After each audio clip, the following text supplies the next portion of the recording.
in cannabis are in their orange peels, are in their shampoo, are in the trees that are outside that we breathe from every day, the lemons that we cook our salmon with, and all these different things. So we really just try to, we sell to a theme of familiarity when we're trying to humanize the product and the people. And then obviously everything with media, like even trying to like get access to platforms like Reddit and the things we've had to go through.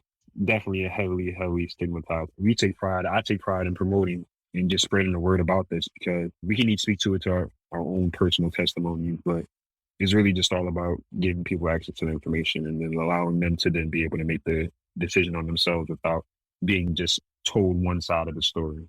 You're not the only ones who had trouble marketing. You know, we have been shadow banned, and we're a magazine that's on sale in Whole Foods and Sprouts and Barnes and Noble, like, and we get shadow banned on Instagram. Like, we're all facing it. But I think that you guys are right. Like, you see the trajectory it's going in. You see the changes that are happening.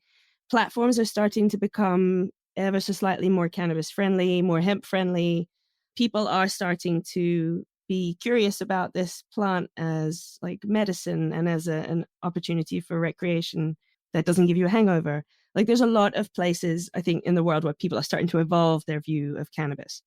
So I'm excited to see what you guys do over the years and to just sort of keep up with how your company grows, but more excited to get my first delivery in Douglasville one day. I will hopefully be your first out west. So thank you guys so much for joining me today. If folks want to find you online so that they don't have to, wade through all of the Google issues, where is an easy place that they can actually follow you guys?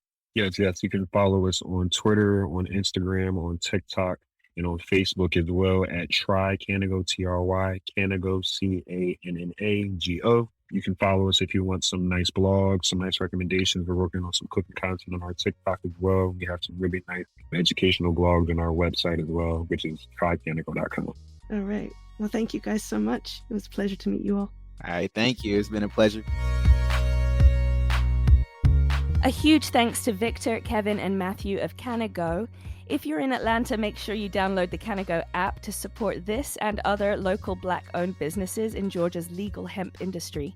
If you're not in Atlanta, keep an eye out because these guys may well be coming to a city near you pretty soon. There are also similar CBD delivery apps out there for other big cities and regions. So remember, even if you're in a state where medical marijuana is but a fever dream, hemp is legal everywhere. So do a little research, see who's around, and get your CBD delivered straight to you.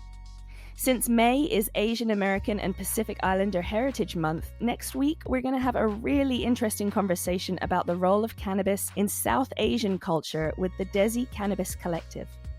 Even to when I go back to the motherland in certain parts, when I go visit the temples, I will see them sitting outside under the banyan tree consuming. That's how they invoke the gods, and it's still used. When we have festivals with Holi, for example, that's when the whole nation or anybody that identifies will think it's okay on this specific day to consume because we're celebrating. But my belief is if it's okay this day, it's okay every day. Follow us on social media at Different Leaf or at different_leaf, and I'm on social media at Brit the British. Make sure you go to differentleaf.com to buy any of the issues of Different Leaf, the magazine, and you can find your nearest dispensary or bookstore near you that sells Different Leaf. That's differentleaf.com.